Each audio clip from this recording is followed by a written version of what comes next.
林保署家己分署伫咧阿里山的李家部落有设红外线自动翕相机，这个月初五翕到石虎，这海拔是1752公尺，是目前嘉南地区发现石虎上悬海拔的记录。顶一回阿里山有石虎行大的记录是31年前咯。经过判断，真有可能是这少年的石虎刚要找新的地盘，才去互翕到的。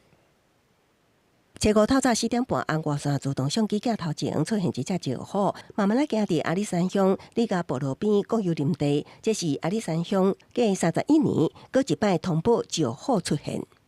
这一次的发现呢，也是睽违了31年以来，阿里山乡再次拍到石虎的影像。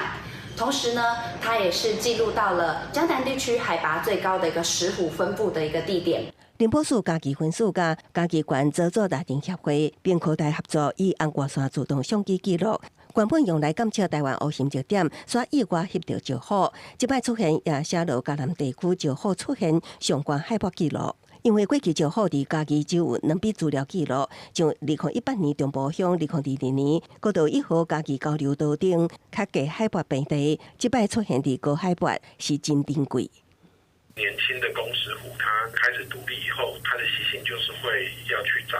新的地方，当做它自己的领域啦，当做它的地盘。零星出现在一些比较远没有记录的县市，或是稍微海拔高一点的地方，应该都是年轻的公石虎在探索新的环境。台湾石虎保育协会表示，最近2-3年，石虎活动范围扩大到新竹甲苗栗连接的乡镇，云林北平也有一寡乡镇发现石虎。因过几个研究单位针对个体追踪研究发现，石虎整体死亡率也是真悬，原本只存在的分布范围族群，无变得更较好。估计是有一寡区域的石虎族群增加，搁往外口来扩散，也是中部青山背地的生态地状况继续变坏，互形成个体往外面走退。其他生态地，所以出现蓝山的记录。公司新闻采访报道。